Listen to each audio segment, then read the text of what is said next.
Muy buenos días, es un gusto recibirles con las primeras noticias de TV Ciudad en esta jornada de jueves con 14 grados de temperatura en estos momentos en Montevideo. Saludo cordial a quienes nos siguen por Uniradio, la radio de la Universidad de la República, 107.7 de FM, por señal abierta 6.1 y también por YouTube. Vamos a repasar rápidamente el pronóstico del tiempo porque hoy además viene con sorpresa. A los 14 grados que tenemos hoy, bueno, la máxima va a ser de 25, pero viene con lluvias y tormentas, sobre todo desde mitad de mañana, mediodía, según indica el pronóstico de meteorología para el área metropolitana. Mañana, bueno, la perspectiva de lluvia se aleja, las temperaturas extremas 10 y 21 grados, como ven en pantalla, y el cielo estará claro con momentos de algo nuboso. Así seguirá el sábado, iniciando el fin de semana, la temperatura se irá elevando, 10 la mínima, 24 la máxima, sin perspectiva de lluvias. Decirles que además que hay una advertencia amarilla para una parte del país y un aviso de meteorología que desde esta madrugada se espera el desarrollo de tormentas fuertes y puntualmente severas acompañadas de lluvias abundantes y copiosas que comenzarán por el litoral oeste y bueno, y por el sur oeste se irá mejorando según anuncia meteorología en este aviso que, bueno, las condiciones meteorológicas se deben ir monitoreando según avance la jornada. Y comenzando con algunos de los avances que vamos a desarrollar hasta las 9 de la mañana, uno de los puntos focales tiene que ver con la presencia del candidato presidencial del Frente Amplio, Yamandu Orsi, en Buenos Aires, que ayer dijo que el Mercosur funciona mal y que no propondría por ahora la integración de Venezuela al bloque regional. Además aseguró que es muy difícil que Uruguay firme un tratado de libre comercio con China. Esto lo dijo en Buenos Aires frente a cuadros empresariales de Argentina que, bueno, allí TV Ciudad estuvo presente. También otro tema que vamos a estar abordando tiene que ver con la convocatoria del Ministerio de Ambiente a ciudadanos y ciudadanas en el departamento de San José, allí en la zona de Rafael Peraza. El encuentro será el 13 de octubre y va a ser para recabar información y opiniones sobre el proyecto Neptuno, que se orienta a construir una planta potabilizadora de agua en la zona, allí en el departamento de San José, para abastecer el área metropolitana.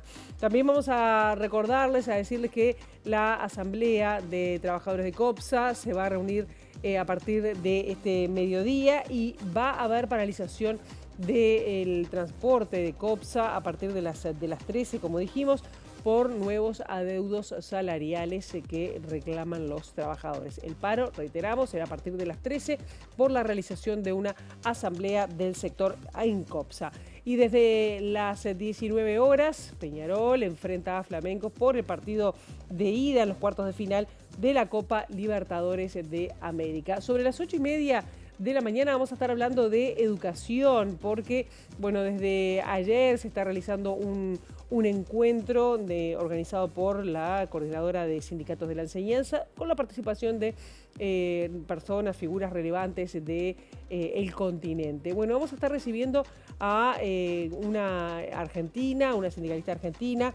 Estamos hablando de Sonia Aleso, que además representa a los trabajadores docentes del continente, de América Latina concretamente, para preguntarles muchas cosas, sobre todo sobre el rol docente y sobre la educación pública. Aleso además integra, es secretaria general de la Confederación de Trabajadores de Educación de Argentina y secretaria general de la Internacional de la Educación de América Latina. Momento ahora de abrir la ventana hacia las calles de Montevideo para, con datos del Centro de Gestión de Movilidad, ver por dónde circular, por dónde no. @IMTránsito, @MDTransporta para seguir en tiempo real cualquier cambio en la circulación. Van algunos adelantos. Charrúa, entre Pablo de María y Joaquín de Salterain, el corte será total hasta las 20 horas y se va a extender hasta el 27 de septiembre. Patria, entre Sarmiento y Figueira, también el corte será hasta las 5 de la tarde. Minnesota, entre Avenida Italia y la Rambla de Euskal Herria, el corte será hasta el 30 de septiembre.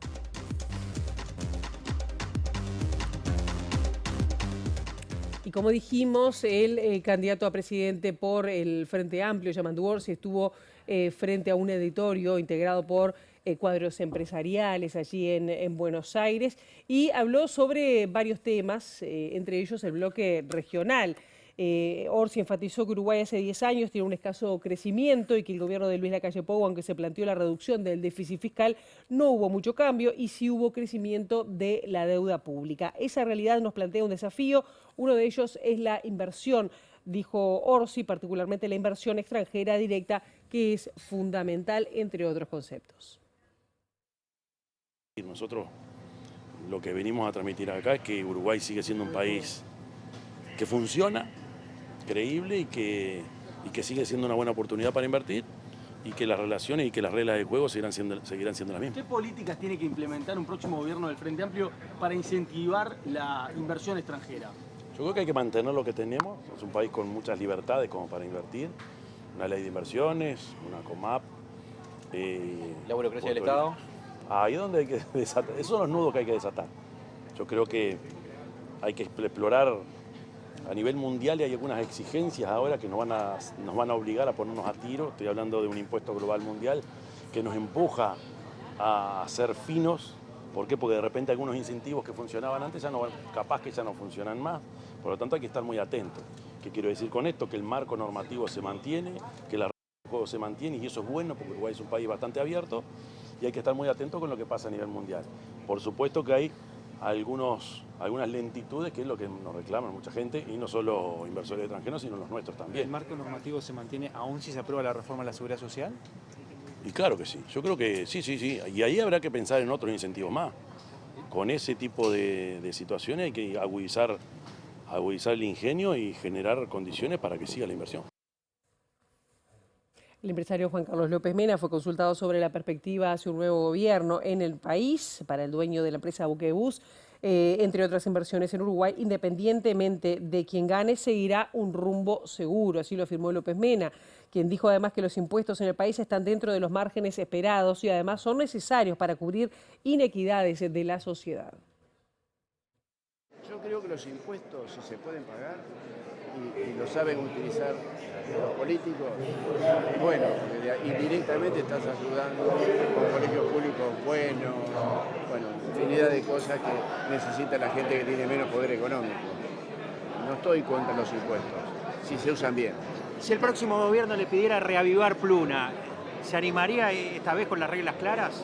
Y yo te diría que es un desafío que me quedó atragantado, por ahí sí, no sé. ¿Es algo que se quedó con ganas de hacer? Sí, la verdad que me quedé con ganas. ¿Pero es viable en Uruguay una eurolínea? Es bueno en cualquier parte del mundo. La gente viaja en avión para hacer largos viajes. ¿Es un crimen para Uruguay que no tenga aerolínea propia? Bueno, pasa que hoy Argentina no anda bien, la aerolínea, si Uruguay no tiene, hemos perdido... Así que se animaría. Sí, me animo a cualquier cosa. El Partido Comunista y sectores del Frente Amplio aliados presentaron una lista común al Senado, lo hicieron ayer en la Huella de Sereñi. El senador Oscar Andrade, del Partido Comunista, va a encabezar la nómina de postulantes al Senado de estas candidaturas y dijo que el objetivo primordial es colaborar con la victoria del Frente Amplio. Destacó, además, especialmente que la lista reúne a personas de diferentes orígenes y trayectorias. Me toca el enorme honor de encabezarla. En segundo lugar va a estar Constanza, la sigue el compañero Juan Castillo, la compañera Susana Moniz, presidenta del FAN Canelones, después está Rafael Michelini y siguen integrantes al Senado. Hay una línea entera de compañeros de la cultura, donde está Eduardo Larbanois, don Pepe Vázquez, el Flaco de Nevi. Y creo que con diferentes sectores encontramos acá reflejar en una sola lista representantes del movimiento de trabajadores, dirigentes sindicales, luchadores, pero también del movimiento feminista, de la cultura, de la universidad, de la lucha por derechos humanos. Uno encuentra desde jóvenes militantes hasta viejos referentes como Marcos Carámbula o Alberto Curiel. ¿Cuál es la perspectiva electoral que tiene esta lista? ¿Qué integridad del Senado? Solo lo que tenemos es una expectativa política que logra un cambio. En el cambio que es un país menos desigual que este, donde solamente creció el consumo en el 5% de los hogares más ricos.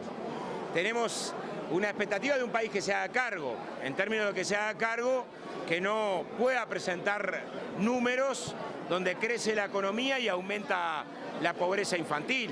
O sea, la expectativa más que electoral es una expectativa de reivindicación artiguista. Nosotros creemos que el Frente Amplio tiene que reflejar de manera contundente la lucha por la pública felicidad. Y en el lanzamiento de la lista 25, que es la única que encabeza al Senado, el candidato presidencial de ese partido, Andrés Ojeda, dijo que le hubiera gustado que la fórmula del Partido Colorado sea paritaria, previo a elegir a su compañero de fórmula, Robert Silva. Ojeda dijo que la decisión final fue buscar la fórmula de unidad. Más allá que manifestó la intención de una fórmula paritaria, no se logró. Porque el resultado electoral no lo permitió. Yo no superé el 50%, el resto del partido reclamaba que fuera el segundo y decidimos buscar una fórmula de unidad. Priorizamos la unidad. A mí me hubiera gustado, pero uno no siempre hace todo lo que le gustaría, hace lo que puede en los momentos que tiene y eso también es una señal del liderazgo que queremos llevar adelante, ¿no? Igual el índice de votación suyo le permitía tomar esa decisión, que el índice de votación suyo le permitía en el caso de querer tomar esa decisión. No, claramente no. Yo con el 40 no pongo un vice, preciso más del 50. O sea que evidentemente mi índice de votación no me lo permitía. El objetivo del Frente Amplio, de un gobierno del Frente Amplio, es ir hacia el 6% del Producto Interno Bruto de la educación, pero será difícil alcanzar esa meta en el nivel de endeudamiento y déficit fiscal. Así lo dijo el senador José Carlos Maía, quien señaló además que los candidatos de la coalición de gobierno llevan adelante la campaña en torno al Frente Amplio. Hacen política en torno al Frente. Yo cuando veo candidatos de los partidos del gobierno, que actúan en forma desideologizada, porque los une el Frente. Esa es la verdad, la milanesa. O sea, el Frente Amplio es la referencia a lo que hace o deja de decir. Ahora, ¿no te pueden salir a defender una política propia?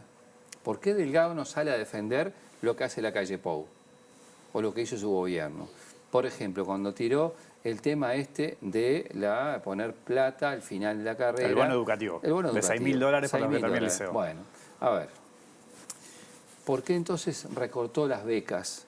Que es una herramienta que se sabía que funcionaba, que es un acompañamiento a largo plazo, ¿por qué no lo hace?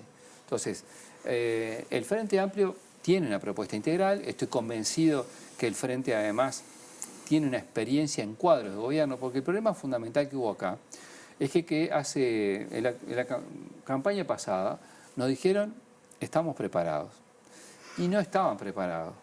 ¿Por qué? Porque no había cuadros de gobierno para llevar adelante las políticas públicas que se comprometieron. Entonces, esta etapa me parece muy bien que el Frente fije prioridades, que focalice, pero todos tenemos que aprender de experiencias. Y deberían todos los partidos políticos hacerlo. Los ministerios de Ambiente y de Ganadería presentaron las conclusiones del proyecto Iniciativas para el Río Negro y establecen que el curso de agua cuenta con una buena situación, buena salud, pese a la persistencia de problemas derivados del uso de agroquímicos en emprendimientos productivos en sus márgenes.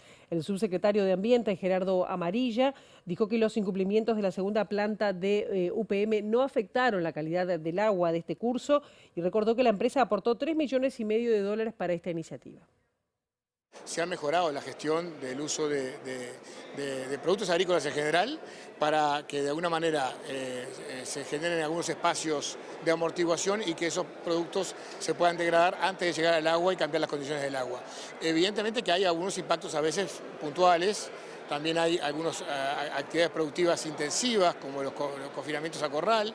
Hay introducción de nutrientes de la cuenca cuando nace en Valle, es una zona agrícola muy importante del lado de Brasil, que también genera sus problemas. Y también tenemos algunos problemas puntuales en algunas temporadas en lo que tiene que ver con la desembocadura del Río Negro, ya rumbo al río Uruguay, que ahí recibe el aporte del río G, con los aportes de la ciudad de Durazno, con los aportes de la ciudad de Mercedes y con todo lo que es la actividad agrícola, básicamente de agricultura del departamento de Soriano y del departamento de Río Negro. Por eso hay momentos puntuales en los que nos preocupa y estamos trabajando con los productores y con los 3 ministerios para mejorar cada vez más lo que es la gestión en el territorio, de que afecte de menos manera a la calidad de aguas. Y vamos a seguir hablando de agua porque el presidente de OCE dijo que el organismo está más preparado que antes para afrontar un episodio de sequía como el que afectó a nuestro país hace un par de años. Informó que el embalse de Paso Severino tiene un mayor nivel de agua que hace 2 años que la represa de Canelón Grande está llena y que el río Santa Lucía tiene un caudal interesante. En cuanto a la infraestructura, tenemos instalados bombas para levantar el agua de aguas abajo de aguas corrientes con mucho mayor capacidad que hace 2 años.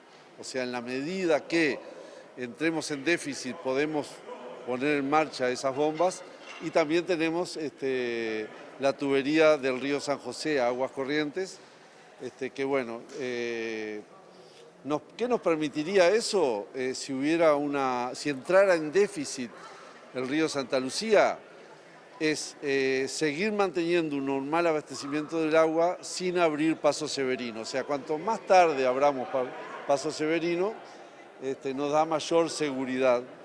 Les recuerdo que Paso Severino lo abrimos en el 2022 a mitad de noviembre. O sea, cuanto más tarde sea esa apertura, bueno, nos daría, repitiendo todo el mismo proceso, que ojalá no se dé, superar prácticamente medio año.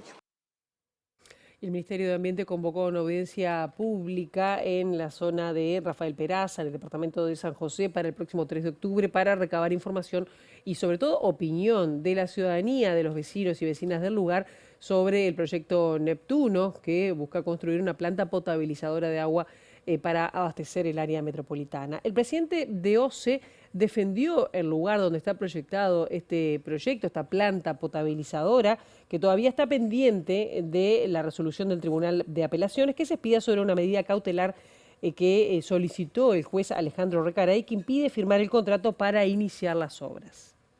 Estamos discutiendo o apelando los dos planos, el tema formal y el tema de fondo, pero sí estamos abiertos a lo que indica el proceso legal que está llevando el Ministerio de Ambiente, que está publicando y abriendo las audiencias públicas, y por lo tanto podría haber un aporte significativo que nos haga modificar alguna cosa. O sea, no podemos decir que no escuchamos a nadie, porque no es la verdad. Por algo se hacen las audiencias públicas. Así que, bueno, estamos atentos en cuanto a las propuestas que puedan llegar, y también estamos siguiendo muy de cerca el proceso legal a los efectos de poder levantar la medida cautelar. Todo se puede rever, ¿verdad? Nosotros no somos sordos. Lo que sí decimos es que nosotros estimamos que el pólder no contamina. Para que haya contaminación tiene que haber una infiltración marcada, pero además el líquido que se infiltra tiene que tener un contaminante que dure en el tiempo como para que contamine. Ahora, esto no es, nosotros estamos en un país que por suerte tiene una normativa, tiene instituciones con competencia en el tema. Nosotros nos vamos a atener a lo que nos digan los organismos competentes y siguiendo todos los procesos que correspondan. Vamos ahora al ámbito partidario, porque la senadora Blanca Gloria Rodríguez resolvió abandonar el herrerismo y también el cargo de vicepresidenta que ocupa de este sector. A través de una carta dirigida al senador Luis Alberto Heber, quien preside la agrupación Blanca, la legisladora expresó que la decisión era ineludible debido a discrepancias surgidas al interior del herrerismo y de la lista 71 de Montevideo. Mediante otra carta dirigida a la militancia, Rodríguez expresó que la situación le produce dolor debido a que integró el sector durante más de 30 años. Además, Rodríguez emitió un comunicado público que establece que tanto ella como un grupo de personas cercanas van a tomarse unos días para definir su futuro político. Como le anunciábamos, entre los adelantos habrá paro del sector de trabajadores de COPSA a partir de las 13 horas por la realización de una asamblea debido a nuevos atrasos salariales de parte de la empresa. El dirigente sindical Andrés Martínez señaló que la mitad de los servicios se verán afectados y no descartó la posibilidad de que se produzca un nuevo conflicto. Este mes se empezó con el pago normal del salario, sabíamos que lo iba a pagar codificado, pero pagó el 60%. Nos citó, tuvimos una reunión en el Ministerio de Trabajo donde se manifestó la empresa que no podía hacer frente al salario, que el 40% restante no tenía fecha definida para el pago. Nosotros estimábamos que se podía dar algún pago entre semana, en el correo de esta semana. Eso no va a ser posible por lo que dice la empresa, porque tenía que hacer frente a otros pagos como DGI, BPS para poder seguir funcionando. Y bueno, mantuvimos una reunión con el Ministerio de Transporte y la empresa en paralelo para ver si podíamos encontrar alguna solución, y bueno, quedamos a la espera de la contestación del Ministerio de Transporte. Es una asamblea que ya está con tiempo de anticipación, la empresa creo que va a tomar los recaudos.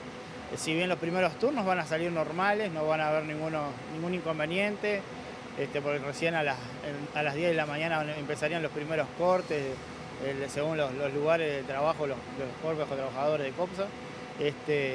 Va a estar casi el 50-60% de la flota en la calle, porque está la patronal que va a seguir trabajando. Seguir parando los trabajadores, seguimos perdiendo dinero. Hace años que venimos en la misma situación. Creo que vamos a buscar otro tipo de movilización para generar, no sé si presión, pero por lo menos que se vea el conflicto, que seguimos en la misma.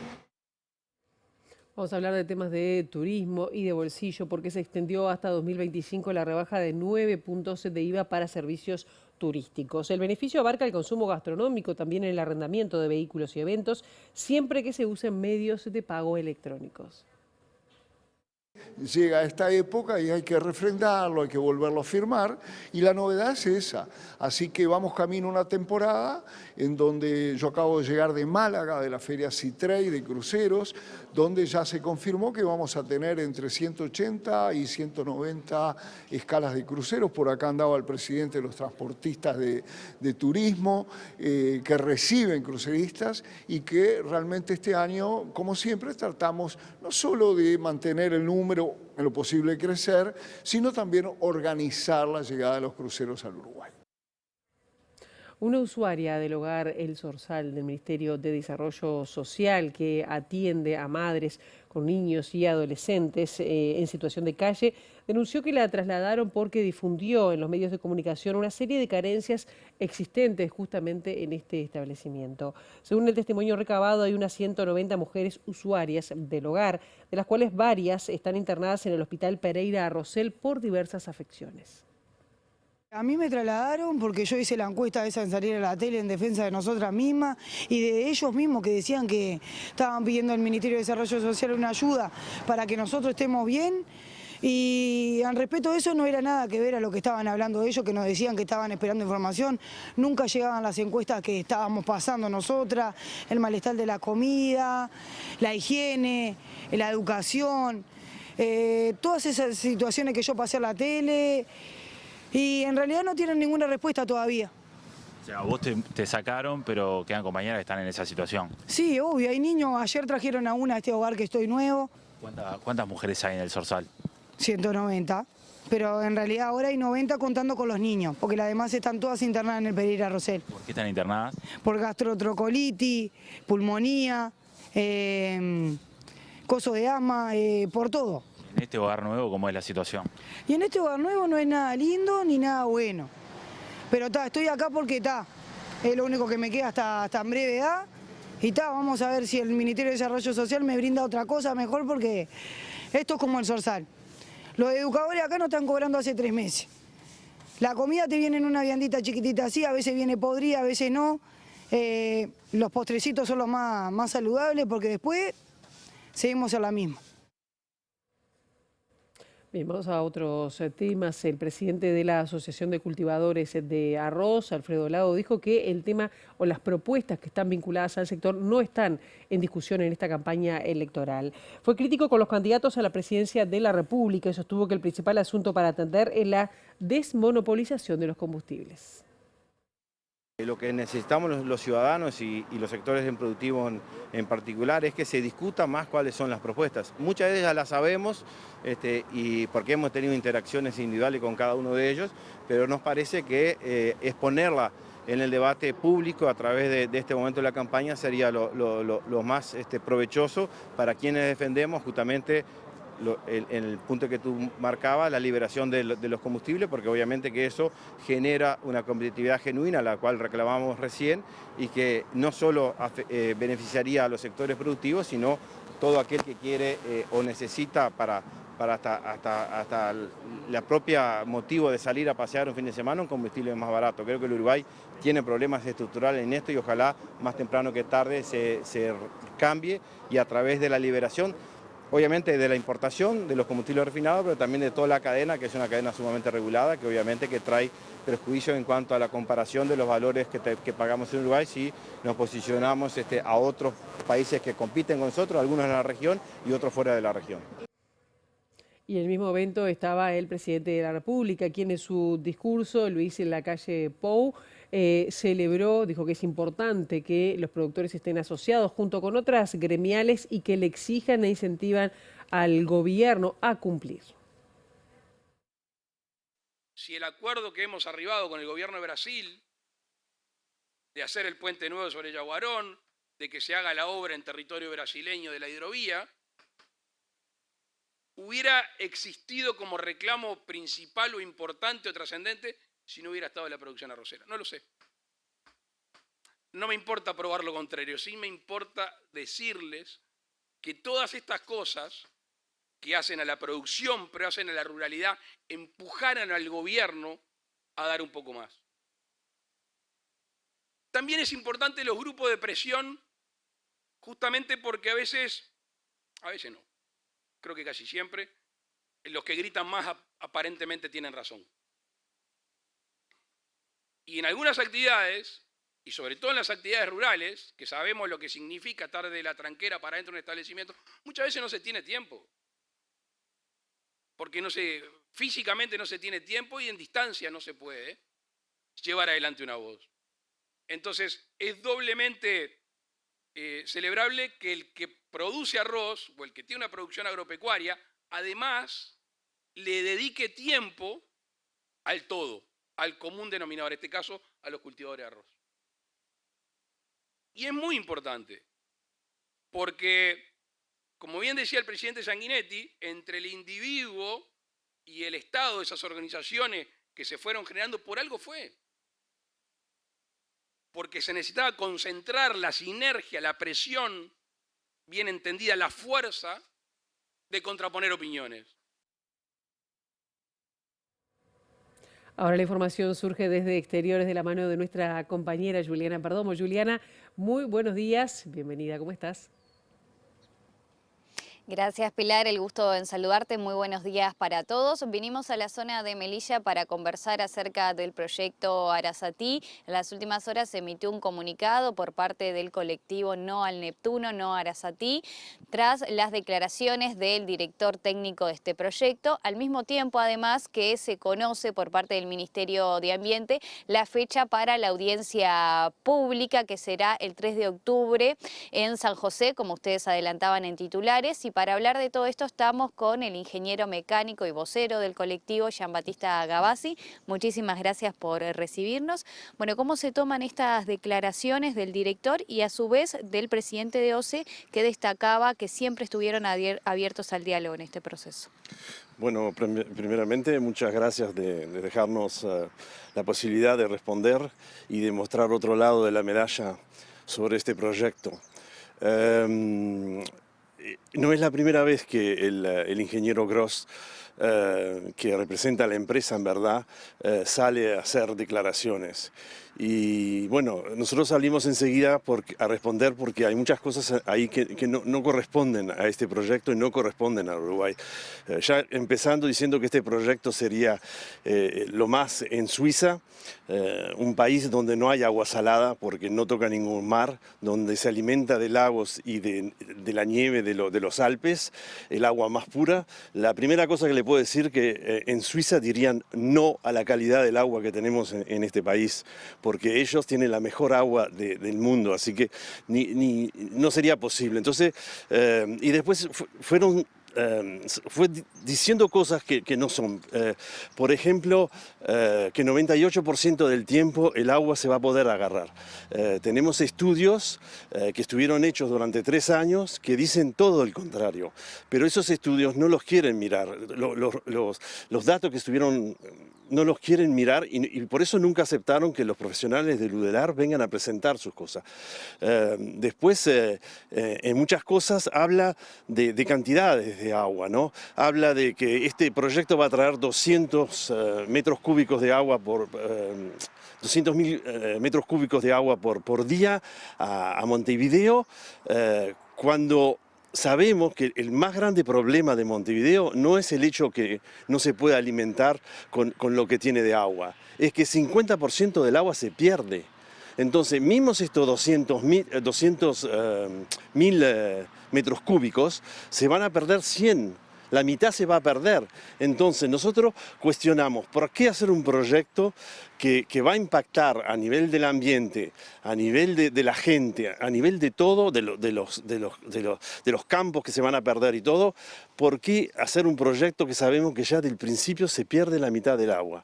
Hay otras soluciones que tendríamos que mirar. Después estuvo hablando de muchas cosas que son medias verdades, que en verdad este proyecto no viene a responder a eso. No tiene cuenta de muchas cosas que por ejemplo, el impacto del polder. Siguen diciendo que no va a afectar el acuífero existente que está ahí cerca. Todas esas cosas en verdad no estuvieron respondidas. Y justamente en este momento el proyecto está en un momento muy crítico, por 2 cosas. Porque está en apelación. Primera cosa, seguramente es una aberración que la apelación la haga el Ministerio de Ambiente contra la sociedad civil, cuando el Ministerio de Ambiente tendría que estar ahí siempre del lado de la sociedad civil para defenderla, porque no es alguien que tiene que hacer los proyectos del Ministerio de Ambiente, es alguien que tiene que asegurarse. Muy bien lo hicieron con Punta Ballena, que no estuvieron del lado del promotor, estuvieron del lado de la gente, en verdad estuvieron del lado de la gente, escucharon. Bueno, ahora en este periodo que el proyecto está parado porque los jueces tienen que decidir la apelación, el Ministerio de Ambiente siguió el proyecto. Y algo muy extraño, sacaron un manifiesto que expresa lo que el proyecto va a hacer, con cambios de trazado, con muchos cambios que nos preguntamos qué impacto va a tener el costo. Porque una cosa es hacer un cambio en la planificación, una cosa es hacer un cambio cuando el proyecto ya estuvo público y ya hay un precio. Así que, de nuevo, este proyecto va a terminar costando más de los $1.000 millones que va a costar.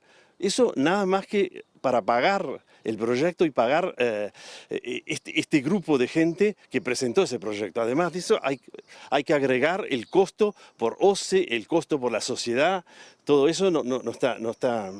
¿Con qué postura se va a ir a la audiencia? ¿Se va a ir a escuchar? ¿Se van a llevar alternativas? ¿Cuáles van a ser los principales planteos? Bueno, primera cosa, dieron 20 días para expresarse sobre un manifiesto que cambió entre lo que fue público, lo que fue el pedido público. Entonces se tuvo que analizar. Hay más de 400 pedidos y de cosas que preguntamos sobre el impacto, sobre eso. Bueno, eso recién el 30 de este mes se termina de presentar esas cosas. Y ya el 3 organizaron la reunión, lo que quiere decir que el Ministerio de Ambiente ya tiene previsto que no le va a responder a la gente y a los colectivos que presentaron preguntas. Entonces, nos tenemos que presentar a la audiencia sin respuesta hoy día son casi 400 preguntas. De acá al 30 capaz que va a haber 600. Bueno, eso es una aberración. Eso es que tratan de ir con el proyecto muy rápido. La audiencia tendría que ser una vez que las respuestas escritas están mandadas. Pero de todas maneras, todo eso, este sistema del manifiesto y de poder meter preguntas y meter su nombre en esto, está hecho de manera muy nueva, me parece, porque se presentó, el sistema no le aceptaba las cosas, tuvimos que llamar, tuvimos que pedir qué pasaba, no estamos seguros, no mandan respuesta a la gente para decirle, mirá, su documento llegó, su pregunta llegó, no hay nada, ningún seguido que se hace, así que no sabemos ni cuál van a agarrar, qué van a hacer. Y eso me parece que está mal, que no tendría que pasar. Entonces, la audiencia el 3, nosotros ya vamos a salir a decir, es muy rápido. No nos da ni el tiempo no les da el tiempo a ustedes de examinar las preguntas, no les da el tiempo de responder. Entonces nos vamos a presentar ahí, ¿qué nos van a decir? Y la otra cosa, ¿cómo se puede hacer una audiencia pública sin la firma de la empresa?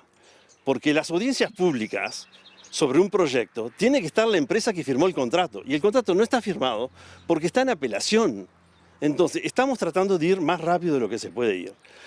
Y bueno, yo quería comentar también que salió el presidente del Consejo de Administración, Montero. Raúl Montero, que salió a decir que la Constitución lo que prevé es que la gente tenga agua. Bueno, me parece que no la leyó bien. Sí tiene que tener agua, agua de calidad. Eso es lo que es importante. Pero además, lo que está previsto es que todo proyecto que toca el agua, los colectivos y los usuarios se integren en el proyecto a nivel de la planificación, a nivel de los planos y hasta la última cosa que es la audiencia pública.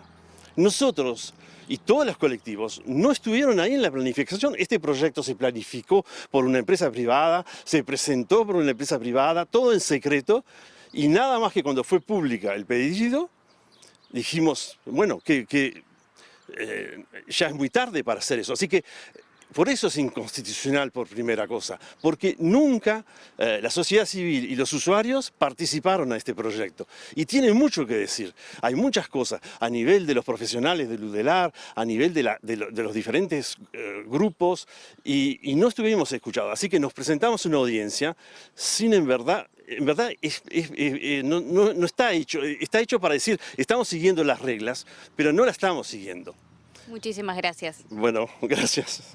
Bueno, Pilar, así pasaba la palabra del vocero del proyecto No al Neptuno. Seguramente tengamos muchísimo más que hablar de este tema y su postura ante la fecha que ya se fijó para esta audiencia el próximo octubre. Muchísimas gracias, Juliana. Habrá mucha tela para cortar de aquí al 13 de octubre. Hacemos una brevísima pausa. A la vuelta de la misma vamos a estar hablando de la educación pública y el panorama de América Latina y de Uruguay también.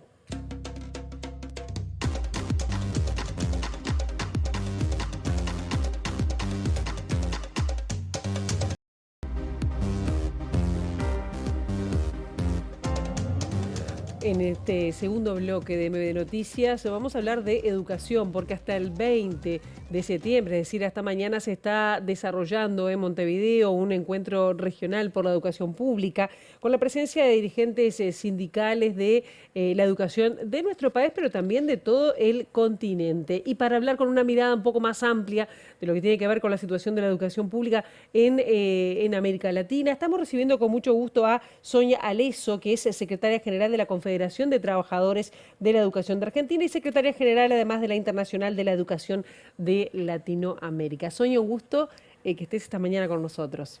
Gracias, muchísimas gracias.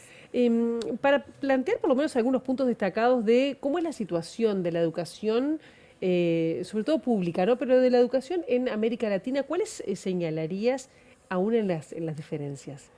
Bueno, ayer lanzamos una campaña que en estos días vamos a seguir debatiendo sobre eso, una campaña mundial de nuestra organización a nivel internacional, la Internacional de la Educación, que tuvo su congreso en Buenos Aires en el mes de junio, congreso mundial con la presencia de 2.000 docentes de todo el mundo, donde presentamos esta campaña que hoy lanzamos aquí en el Uruguay, ayer, antes de ayer fue en Argentina y va a ser así en todos los países del mundo, que se llama Por la Pública Creamos Escuela, donde estamos presentando una investigación de las Naciones Unidas con aportes de la Internacional de la Educación, de la OIT, de UNICEF, de ministros y ministras de la educación de todo el mundo, de pedagogos y académicos prestigiosos de todo el mundo, que hace un diagnóstico sobre la educación en el mundo y plantea 59 recomendaciones para llevar adelante. Ayer lo presentamos ante candidatos y funcionarios, académicos y docentes aquí en Uruguay, y esto estamos haciendo en cada uno de los países y esto es lo que vamos a debatir. Claro, ¿y cuáles son los puntos principales si tuvieras que señalar? Mira, las problemáticas más graves de lo que se está viviendo en todo el mundo, no solo en América Latina, es el tema del financiamiento público para la educación, es el tema de las políticas de desfinanciamiento del Banco Mundial y del Fondo Monetario Internacional, es la escasez de docentes, algo que aquí en Uruguay no es un problema grave, pero que según la investigación de las Naciones Unidas hay un faltante de 44 millones de docentes en el mundo y es un problema verdaderamente grave junto con el de financiamiento que estamos viendo. Por el otro lado, otro de los aspectos que plantea el documento tiene que ver con el desprestigio de la profesión docente y la falta de financiamiento a la formación permanente de los docentes en todo el mundo, y en ese sentido se plantea también políticas activas que tengan que ver con la cualificación de nuestra profesión y también el respeto de nuestra profesión, porque viene sucediendo que la derecha en el mundo viene trabajando muy fuertemente sobre el tema del desprestigio de la profesión docente, de financiamiento educativo para trasladar ese financiamiento al financiamiento privado. Hoy existen fundaciones en el mundo que trabajan con el lucro en educación. El negocio educativo es un negocio de millones y millones de dólares en el mundo. Las plataformas, los programas, todo lo que incide el financiamiento, y un tema adicional que para mí entiendo y lo entiende así la Internacional de América Latina, el desafío de la inteligencia artificial, un tema que los docentes, los sindicatos docentes tenemos que abordar en profundidad. Yo te quería preguntar con respecto al financiamiento, ¿qué falta? ¿Inversión estatal? ¿El Estado se retira de la educación? ¿Qué es lo que se está viendo con respecto a eso? Falta financiamiento estatal público, hay una baja del financiamiento educativo en todo el mundo, no solo en América Latina, lo estamos viendo en países avanzados de Europa, y por el otro lado, y al mismo tiempo, paralelamente a eso, hay una campaña de financiamiento de sectores privados de la educación que lucran con la educación y se le traslada a esos sectores.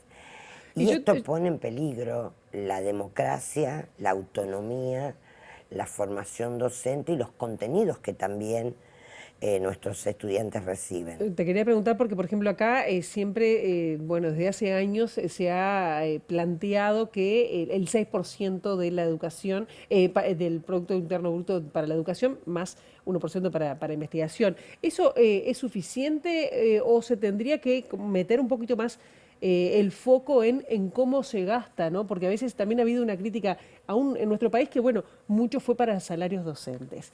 ¿Eso lo están viendo? ¿Es suficiente ese porcentaje? El mínimo que prevé la investigación es entre el 6 y el 8% del PBI, piso el 6%, pero no solo es el 6 en cuanto a cuánto se invierte, sino cómo se invierte. Por supuesto, sin tener condiciones adecuadas, escuelas en condiciones, infraestructura apropiada, formación docente y buenos salarios docentes, no se puede garantizar una buena educación, claramente. Pero además es cómo se gasta y en qué se gasta, porque muchas veces estos fondos que se cuentan vienen de fundaciones, de ONGs, de sectores privados que lucran con la educación. Entonces no solo es el monto del presupuesto educativo, sino cómo se invierte. También plantea nuestro documento un seguimiento de los presupuestos y de las políticas públicas.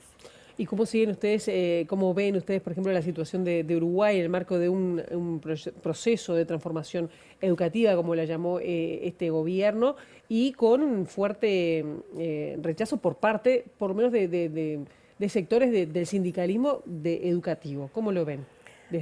Mira, yo creo que tanto Argentina como Uruguay, mi país, como Uruguay, son países con una fuerte tradición de escuela pública, laica, obligatoria, con un fuerte reconocimiento social a la educación, y lo que nosotros estamos observando es un repliegue de políticas públicas en la educación, y eso nos preocupa. Creemos que por eso también fue tan importante ayer hacer esta presentación de estos dos documentos frente a autoridades y a partidos políticos que van a competir en las elecciones, porque nosotros entendemos que las políticas educativas no pueden ser políticas de un partido. Las políticas educativas requieren de largo plazo. Si uno mira los países más avanzados en educación, las políticas públicas en educación no son para 4 años, requieren 20 años. ¿Y eso se está logrando en América Latina? En América Latina hoy no, hoy tenemos un repliegue de eso. Justamente por eso estos documentos llaman la atención.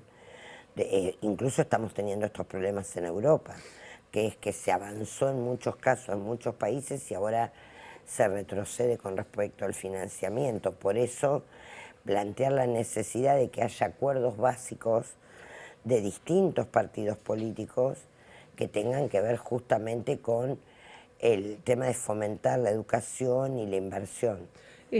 Justamente te traigo a Argentina ahora, ¿no? Porque en esta semana se conoció el presupuesto 2025 en el Parlamento, que presentó el propio presidente Javier Milei, con un recorte muy importante en lo que tiene que ver con educación, ¿no? Recordamos además que viene ya compleja la mano con respecto a la educación en Argentina, con esta marcha que hicieron el 23 de abril, pero lo ven como un ataque a la educación y vulnera, dicen ustedes, el derecho a la educación, que tiene que estar garantizado para toda la ciudadanía.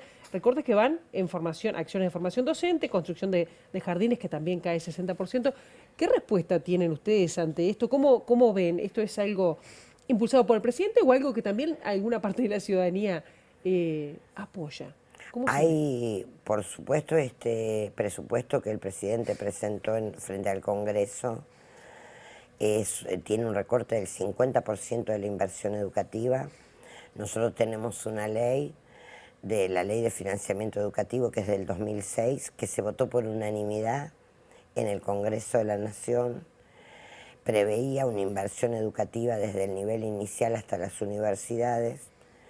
Tuvo pilares fundamentales con respecto a los temas educativos de financiamiento, especialmente para reducir la brecha que hay en las provincias. Nosotros, Argentina es un país federal, y había muchas diferencias entre las 24 jurisdicciones con respecto a la posibilidad de inversión educativa, porque el Estado Nacional en los años 90 y en la dictadura se había retirado del financiamiento educativo.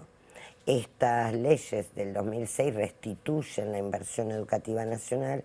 Es más, nosotros estábamos discutiendo el 6+2, estábamos discutiendo 6% para educación general básica, 1% para universidades y 1% para investigación, ciencia y tecnología. ¿Y a quién pega este recorte? A todos los niveles del sistema educativo. Es alarmante. Si ustedes ven el gráfico, nosotros publicamos un gráfico en la página de CETERA. Todos los rubros caen en educación, inversión, en el nivel inicial estaban en marcha la construcción de jardines infantiles, que para nosotros la educación a nivel inicial es un pilar para garantizar la igualdad educativa y la soberanía educativa, porque es ahí donde tiene que haber la mayor inversión, en el nivel inicial y en el nivel primario. Eso cae brutalmente. Todo lo que es inversión en infraestructura, en formación docente, en beca para nuestros estudiantes, desaparecen. ¿Y tiene el mismo problema que tiene en Uruguay en caso de, por ejemplo, el egreso o el abandono de estudiantes en educación media?